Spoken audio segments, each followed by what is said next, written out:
dia, boa tarde, boa noite, amigos do canal. Eu sou o professor Marcelo e nós estamos aqui mais uma vez num vídeo para falar de história, novamente. E esse então vai ser o nosso terceiro e, se Deus quiser, último vídeo falando sobre o Brasil, o Império do Café. Glória a Deus, glória a Deus. Vai acabar. Então, a gente vamos nos concentrar aqui e deixar o melhor para o final. O melhor sempre está no final, né? Vamos tentar levar para essa premissa então, ok? Então hoje nós vamos começar a falar sobre o café já estabelecido aqui no Brasil, ok? Principalmente na região aqui do Sudeste, onde ele mais deu lucro e mais proporcionou o crescimento econômico do país, ok? Então vamos lá, vamos embora para o vídeo.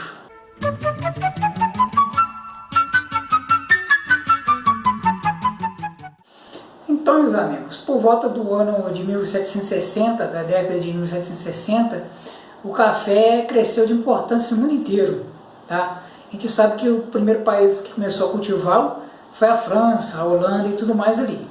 A gente também falou no vídeo passado que um representante da coroa portuguesa, o Palheta, trouxe algumas mudas para o Pará e plantou lá, no norte do Pará, onde ele não teve uma boa adaptação ao clima da região não, mas produziu alguma coisa. E o Melo Palheta foi o primeiro cafeicultor brasileiro com mais de 1000 pés de café, ok? Vocês estão lembrados disso? Quem não tiver lembrado, eu vou deixar o link aqui e no card aqui, então vocês podem conferir essa explicação no vídeo anterior, tá ok? E o que acontece? E o café foi crescendo de importância no mundo inteiro. Como a gente falou, foi sobretudo por causa da Revolução Industrial, o pessoal que tinha que trabalhar, o pessoal tinha que pensar, o pessoal tinha que agir, e o café dava uma animada no pessoal, tá? Dava uma animada na galera.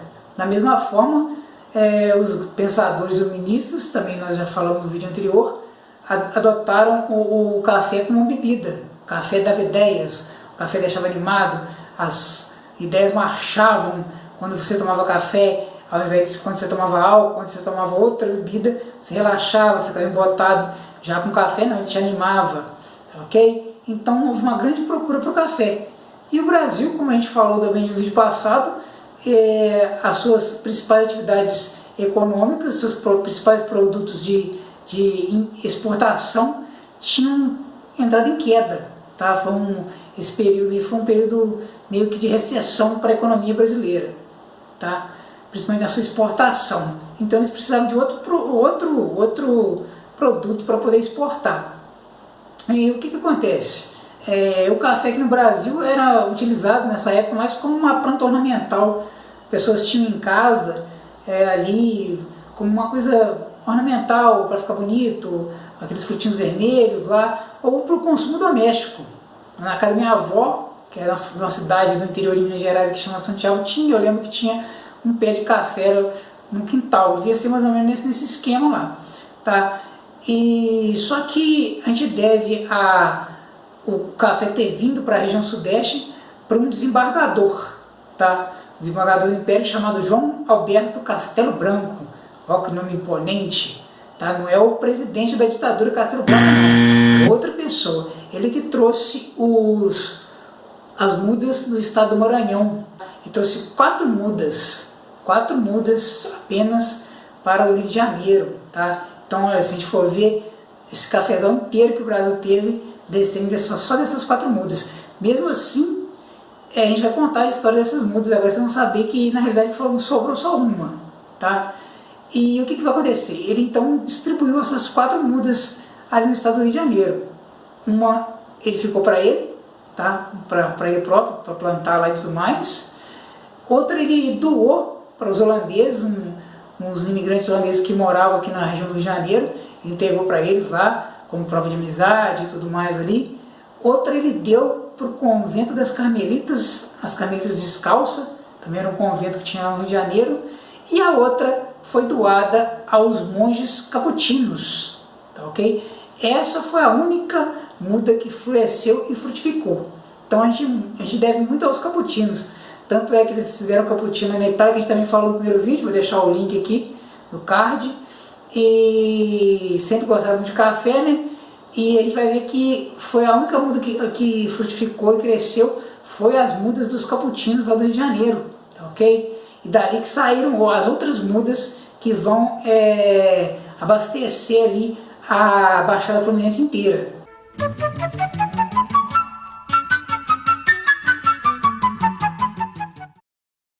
Então, a expansão da economia cafeeira, ela começou no Rio de Janeiro, tá? Mais precisamente na Baixada Fluminense, beleza? E ela teve duas frentes ali na Baixada Fluminense. Teve a frente norte, que englobava principalmente os municípios de Vassouras, muito famoso aí, Valença e Paraíba do Sul, tá? E no noroeste, São João Marcos e Resende, também ficaram famosos aí por sua produção cafeeira, tá ok? Pra vocês terem uma ideia como é que o café se expandiu rapidamente ali na Baixada Fluminense, em 1779 o Rio exportava cerca de 57 arrobas, um pouco mais de 14 sacas, tá?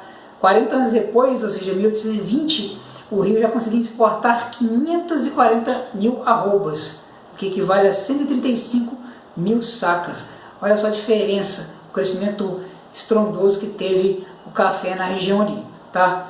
E a maior parte desse café aí vinha das fazendas do Antônio Clemente Pinto, um riquíssimo, entre aspas, barão do café, tá? Esse Antônio Clemente Pinto aí é o famoso Barão de Nova Friburgo, tá?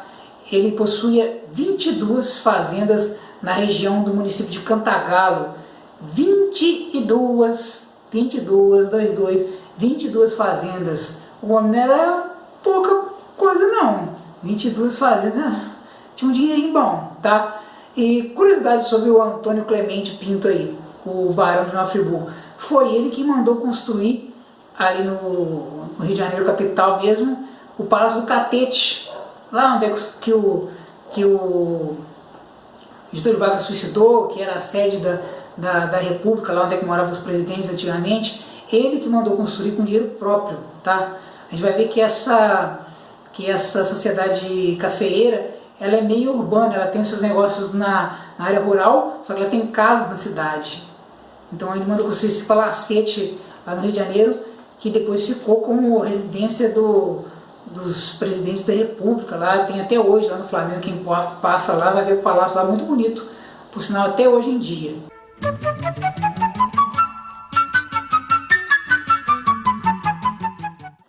Então, o Barão de Nova Friburgo, o Antônio Clemente Pinto, mandou construir o Palácio Catete em 1858. Tá? Sua construção durou de 1858 até 1865. Na realidade, quem foi responsável pela construção real do Palácio Catete foi a mulher dele. Ela se chamava Laura Clementina da Silva. Eu sou rica! Entre aspas, obrigou as mulheres, como sempre, né, usando a sua categoria para poder fazer o que elas querem lá, né? E ela então meio que pediu que o marido dela construísse uma residência na área urbana, onde ela pudesse fazer reuniões e tudo mais ali, e sair um bocado da roça, porque o cara tinha 22 fazendas, então ela vivia no campo, então ela não aguentava mais ficar no meio do mato. Então, e ela queria um lugar que podia ver muita gente, então por isso que o Palácio do Catete foi construído naquele local no Rio de Janeiro, e ele é na esquina das coisas, então ela podia olhar e ver gente e conversar, coisas que ela não tinha quando ela estava nas fazendas lá do Barão de Nova Friburgo. Ok? E outro fato também interessante, para a gente poder montar essa curiosidade, é que o palácio ele é muito bonito mesmo. Ok? Quem teve a oportunidade de conhecer os museus aí na Europa aí vai ver que o Palácio do Catete não deve nada exatamente a eles. Quem teve a oportunidade, né, na época ruim lá, que até as empregadas podiam ir para a Disney, agora não vai nem empregada, nem patrão, nem ninguém mais. Tá ok? Então a gente vai ver que, apesar de ter sido feito assim, a gente vai passar pano para ninguém a custo do trabalho escravo, a exploração de outro ser humano. O palácio é muito bonito, ok? Então, quando o Antônio Clemente Pinto faleceu, o palácio vai passar para uma empresa privada que queria fazer de lá um hotel. Só que a ideia não foi para frente, ok? E o que vai acontecer? Então, o presidente Prudente de Moraes resolveu levar ali e instalar ali a sede do Poder Executivo do Brasil, ok? Então, quando o Palácio do Catete se tornou a sede do governo do Brasil, o primeiro andar, são 3 andares. O primeiro andar ficava a sede administrativa, o segundo andar eram os salões onde ocorriam as reuniões, e no terceiro andar era onde moravam os presidentes. E o mais chocante, quando você adentra o Palácio do Catete e observa os cômodos lá, a arquitetura, você se choca por saber que ali morava uma família. Imagina só você morar dentro de um negócio desse daí. Como é que ia ser sua vida? Ok? Então a gente vai ver que os vários cômodos que tem, cada um foi inspirado em uma cultura. Por exemplo, tem uma sala lá que foi inspirada na Renascença italiana. Outra foi inspirada na Palácio de Versalhes, na França. E o outro foi inspirado na cultura muçulmana, tá? Com referências claras a arabescos e tudo mais ali. Então a gente vai poder notar isso. É muito difícil você conseguir parar um dia só para observar cada detalhe de cada cômodo, porque são muitos detalhes, é muita coisa em cada cômodo, é estupefante. E essas 22 fazendas que o Antônio Clemente Pinto Barão João Friburgo tinha, a mais importante, e a que ele vivia com a família, era a do Palacete do Gavião. Olha que nome bonitinho. Que era a área que ele administrava as fazendas, tá? A outra, a segunda mais importante, era a de Areias, que era a sede onde ficavam os empregados mais importantes, era administrativo, e a Santa Rita. Por que a Santa Rita era importante? Ele tinha uma fazenda só para os escravos, era tipo meio uma fazenda de dormitório. A fazenda de Santa Rita era uma fazenda só de escravos, tá, ok? Dali que ele espalhava os escravos por entre as outras fazendas dele, as outras unidades dele ali. Tá? E um outro fato curioso que a gente tem aí também é uma coisa sobre o Barão do Pátio do Alferes, cidadezinha. Tem a mãe de um amigo meu que é lá de Pátio do Alferes, também foi uma cidade cafeeira nessa época lá. E o Barão lá de Pátio do Alferes, ele escreveu um livro, tá? Em 1847, onde ele ensina lá como se administra uma fazenda de café, como é que faz com as mudas, como é que se planta, como é que se negocia. E isso está até hoje em biblioteca, tá? O livro se chama Memórias sobre a Fundação de uma Fazenda na Província do Rio de Janeiro, tá? Ele escreve essa obra para o filho dele que estava estudando na Europa. Esses cafeicultores tinham essa mania de meio que não deixar que os seus filhos pegassem os vícios da população nativa da região, dos escravos, e mandavam eles para a Europa para eles terem uma boa educação. Depois traziam para eles administrar os negócios da família, tempo depois lá. Preconceito. É verdade. Então ele escreve esse livro para que o filho dele pudesse assumir os negócios e já tivesse tudo mais ou menos mastigado e pronto, e facilitasse o aprendizado e assimilação dos negócios do café da família dele. Bem louco! Empolgante!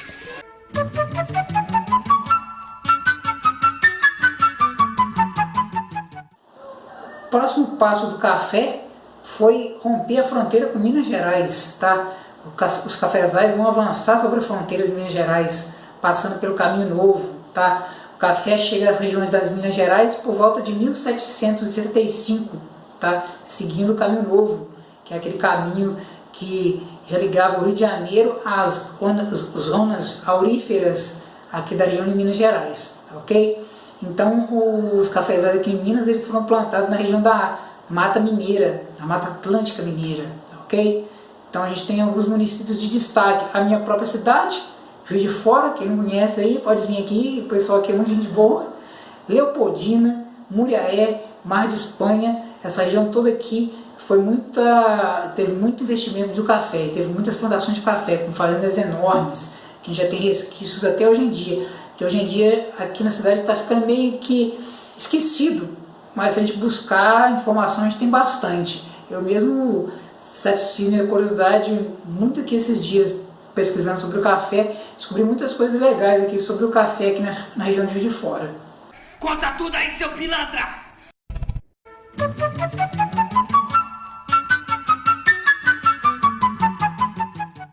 o café chega ao estado de São Paulo por volta da década de 1790, tá? Início do século XIX, tá? E a região mais, assim, entre aspas, próspera nesse momento lá vai ser a região de Campinas, que vai iniciar a era dos cafezais industriais, tá? Porque além deles produzirem o café, eles também beneficiavam o fruto ali, tá? Então meio que vai virar a indústria do café, surge e começa em Campinas. Tem uma seguidora do canal aí que sempre comentou, ela falou que na bandeira do estado, da cidade de Campinas, tem um ramo de café. Então aí está explicado para você aí o que aconteceu aí, por que Campinas tem esse ramo de café na sua bandeira, pela importância que o café teve na região ali, tá ok? Para você ter ideia, Campinas no início do século XX contava com 26 milhões de cafeeiros, tá? 278 fazendas de café e 25 mil trabalhadores rurais ali lidando com café. Nossa!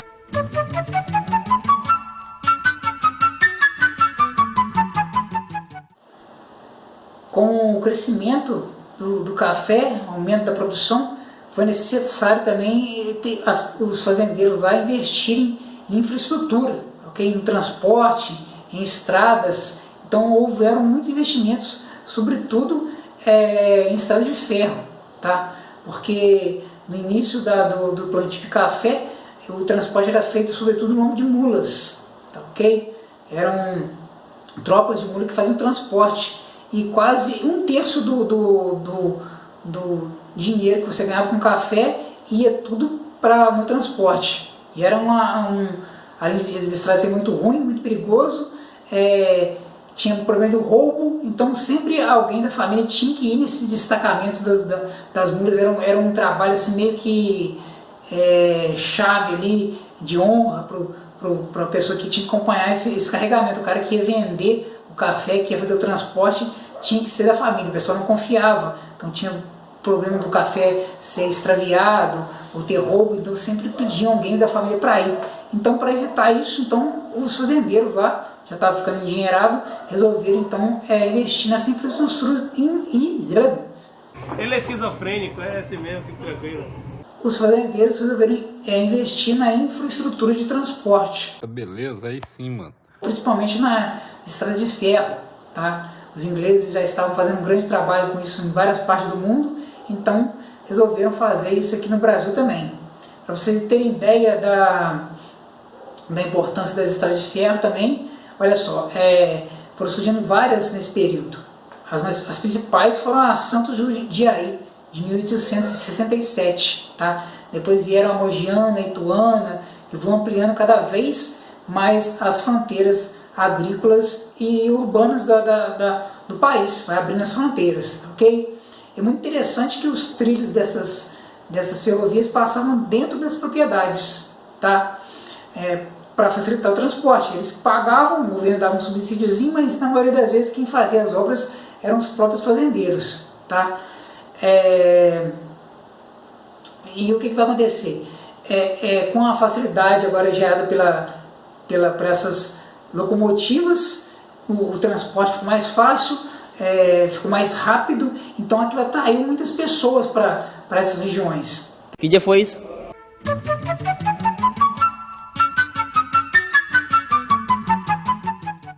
E na região de São Paulo, no oeste paulista, vai ser encontrada também a chamada terra roxa.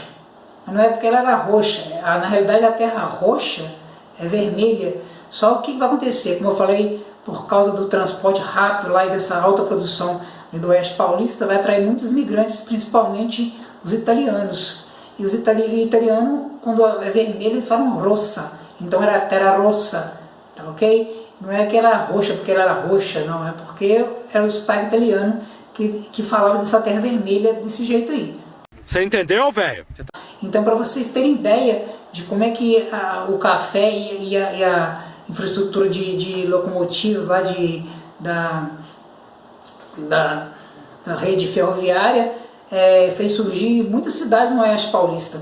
Para vocês terem ideia, entre os anos de 1891 a 1900 surgiram 41 municípios nessa região, ok? Então, para você ter ideia, houve um boom urbano nessa região lá, tá, ok? Além desse boom também, desse crescimento ali ferroviário, da rede ferroviária ali, vai haver também um grande melhoria nos portos, tá? Por exemplo, Santos cresceu e se desenvolveu por causa do seu porto, tá? E em 1895 eles exportavam 22 milhões de sacas, e já em 1909 eles já exportavam a maior exportação que teve, tá? A maior quantidade de sacas exportadas até hoje em dia, até hoje, bateu o recorde em 1909, tá? 13 milhões de sacas. Então a cidade do Santos cresceu por causa do café também, tá? Construindo sobrados para servir de escritório, armazéns e um monte de coisa ali da cidade ali. A cidade cresceu também por causa desses contratos do café, da exportação e tudo mais ali. É mesmo, é?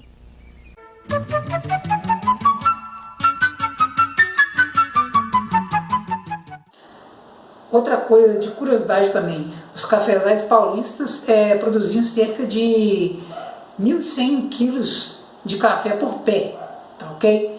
E no Paraná, que vai ser o próximo passo da expansão cafeeira, lá era mais adubado o solo que dava lá, que lá eles produziam 1.300 quilos por pé de café. Porra, tudo isso? Olha só, os bichos lá produzindo mesmo. Então a gente vai ver que essa coisa do café vai deslocar. Começa no Rio de Janeiro, na Baixada Fluminense, passa por Minas e vai para o Oeste Paulista.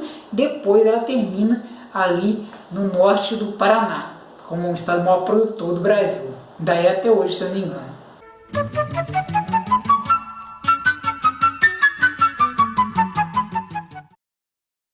Os imigrantes começaram a chegar aqui ao Brasil na segunda metade do século XIX, mas o país não era assim, exatamente um conto de fadas que as propagandas que o governo brasileiro mandava para a Europa e para a Ásia falavam aqui do país.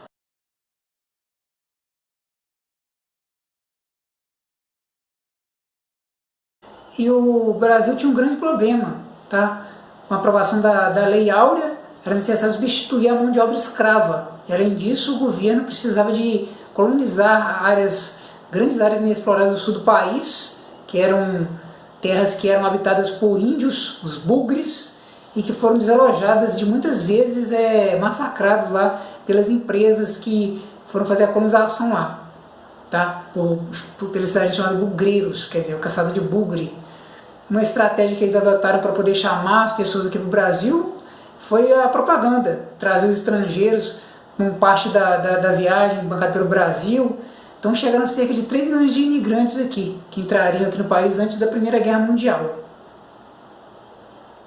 Inicialmente, os que chegaram em maior número eram os italianos, que foram para as lavouras de café, mas logo se desiludiram com as péssimas condições de trabalho, e cada família tinha que cuidar pelo menos de 7 mil pés de café, ok? Os escravos brasileiros, cada um tinha que cuidar de 14 mil, olha só. Mais ou menos os italianos, era tudo preguiçoso. Puta merda, você é zoeiro mesmo, hein, cara? Você manja da zoeira, hein? Puta que pariu, nossa! Nossa, agora eu fui humilhado com essa zoeira sua aí. Os imigrantes, depois de assentados, eles eram obrigados a pagar várias taxas de alimentação. Tudo que ele comprava era no armazenzinho lá do fazendeiro e tudo mais ali, que ele consumia, as coisas tudo ali. Então meio que ele se tornava meio um cativo das obrigações que ele adquiria, com as dívidas que ele adquiria com o fazendeiro, onde é que ele foi se alojar ali, onde é que ele ficou abrigado. Okay? Muitos desses imigrantes fugiram, abandonaram as fazendas e foram morar na cidade. Tá? Em São Paulo a gente tem vários bairros que são bairros tipicamente italianos, tá? E também começaram a chegar no Brasil também muitos espanhóis para substituir essa mão de obra italiana que fugiu lá das fazendas. Então esses espanhóis começaram a substituir a mão de obra italiana nas fazendas de café. Os principais grupos de imigrantes que vieram para o Brasil são portugueses, italianos, espanhóis, alemães e japoneses, tá? Esses grupos representam praticamente 80% da quantidade de imigrantes que vieram para o Brasil. Teve maior número foram os portugueses, claro, também devido à sua afinidade com a população brasileira. Em seguida, os italianos, ok? Um grupo que tem uma grande participação no processo migratório, quase 30% do total, tá? Que ficaram concentrados praticamente em São Paulo, onde se encontra a maior colônia italiana do Brasil, ok? Depois segue-se os espanhóis. Os espanhóis representam 10% desse total de imigrantes e os alemães 5%. E os japoneses com quase 5% assim, do total de imigrantes que vieram para o Brasil.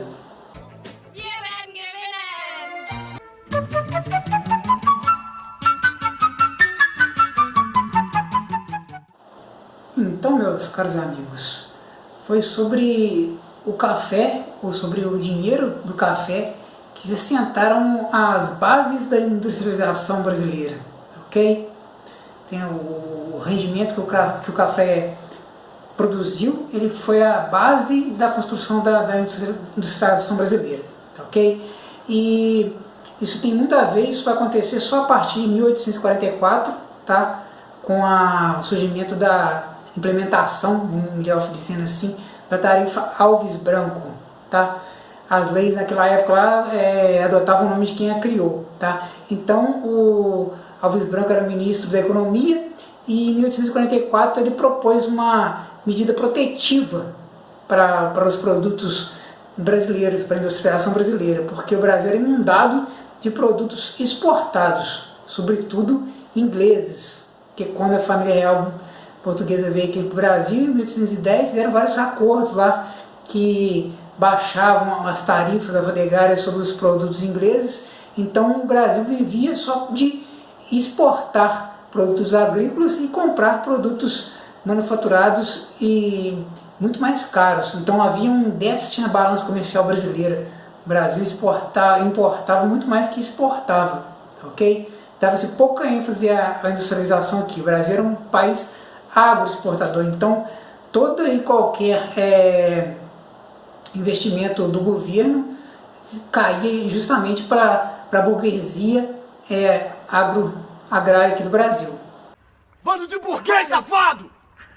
E o ministro Manuel Alves Branco só conseguiu passar essa lei porque os tratados lá de 1810 assinados com a Inglaterra e renovado em 1827 com mais 15 anos, ai meu Deus do céu. Eu não acredito no que eu ouvi. Não acredito no que eu ouvi, não pode ser verdade isso que eu escutei agora. Por causa das dificuldades financeiras que o Brasil estava passando depois da independência, então tiveram que, para ganhar o auxílio da Inglaterra, eles renovaram por mais 15 anos os produtos ingleses, pagando menos tarifas que os produtos brasileiros. Você é burro, cara, que loucura.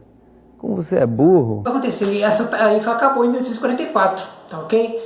Então a nova tarifa visava as alfândegas do Império e foi proposta, como a gente falou, pelo ministro Manuel Alves Branco, tá? E o que ela estabelecia? Estabelecia que cerca de 3 mil artigos importados passariam a pagar taxas que variavam de 20% a 60% ali. A maioria desses produtos foram taxados em 30%, por isso que vários historiadores desenvolveram em vários canais aí, mas falam de 30%, mas variavam, tinham várias taxas, tá ok? As mais altas ficavam entre 40% e 60% para as mercadorias estrangeiras que já eram produzidas aqui no Brasil, ok? Para as mercadorias muito usadas na época e que eram necessárias para o consumo interno, elas foram estabelecidas uma tarifa de 20%. A tarifa Alves Branco, ela favoreceu o surgimento da indústria brasileira, tá? No primeiro momento, ela foi patrocinada pelo dinheiro proporcionado pelo café. Foram os ricos fazendeiros, cafeicultores, que tinham dinheiro, tinham um montante lá para poder investir em outras coisas. Então, o mesmo dinheiro que veio do café vai proporcionar o surgimento de indústrias que eles falavam, naquela época, indústrias tradicionais, que hoje em dia, no estudo da geografia, a gente chama de indústria de bens não duráveis. O que é uma indústria de bens não duráveis? Vocês sabem? Sabe de nada, inocente. Aposto que não sabe, já esqueceu, deu pouca importância. Então eu vou lembrar para vocês. bens não duráveis são como vestuário, roupas, alimentos, bebidas, indústrias têxteis e tudo mais ali, tá ok? Mas a indústria brasileira, ela nasceu com as asas cortadas, tá ok? Por quê? Porque ela era subordinada à agricultura, tá? A burguesia cafeeira, tá? E a gente vai ver que elas só visavam a uma substituição de importação, ela só visava a supressão do mercado interno aqui, produzir os produtos para que fosse abastecido o mercado interno aqui e solucionado o problema de desabastecimento. Ela nunca pensou em crescer, em exportar e tudo não, porque o Brasil, os recursos federais eram todos e completamente direcionados para o campo, ok? E fazendo as vontades dessa burguesia agroexportadora que tinha aqui. O senhor acha que já lucra demais aqui, não é? Meu caro, lucro só é demais quando o lucro é dos outros. Quando se trata do meu bolso, todo lucro é de menos. O industrial de mais destaque nessa época foi o Barão de Mauá, tá ok? Que vai merecer com certeza um episódio aqui no nosso canal, aqui falando desse industrial, aí, desse ser humano assim, que foi realmente fantástico ali, tá ok? Quem dera se no Brasil de hoje, no Brasil de todos os tempos, tivessem pelo menos uns 5 Mauá, porque no Brasil hoje em dia só tem rico bundão. Não tem um rico com cabeça, com foco no desenvolvimento do país, só tem um benefício próprio, aquela pessoa que tem visão de futuro, visão de negócios, ok? Tanto é que aos 9 anos de idade, aos 12 anos de idade, o Mauá já era chefe da companhia onde ele foi levado para trabalhar, e aos 16 ele era sócio do dono da companhia. Então, você é o bichão mesmo, hein, doido? Guardar um pouquinho para que a gente possa fazer um vídeo aí sobre o Mauá no nosso canal. Então é isso aí, meus amigos do canal. Então a gente pode aqui concluir a nossa história aqui do Brasil, o Império do Café, ok? Quero dizer que apesar de terem sido 3 episódios, ainda faltou muita coisa, tá?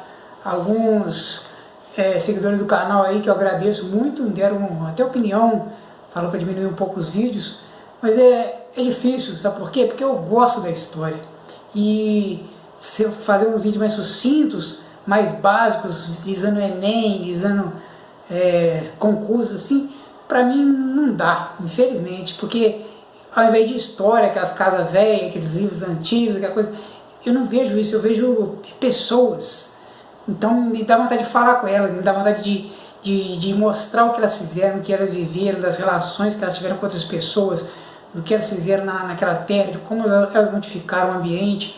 Então isso me cativa. Então eu só sei fazer o que eu gosto, então eu gosto de falar desse jeito. Então vocês não vão ver eu falando no estilo de professor de vestibular aqui nesse canal nunca.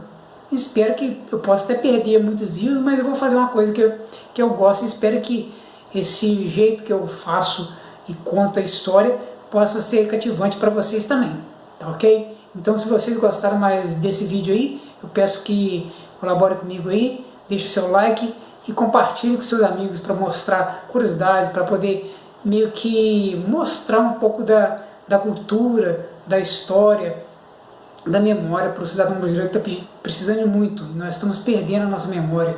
Como eu mesmo falei, que na minha cidade foi uma grande produtora de café e está se perdendo muito da história daqui. A gente tem que ficar procurando, tem que ficar vasculhando as coisas para achar, porque não tem mais ninguém que conta, ninguém mais se importa.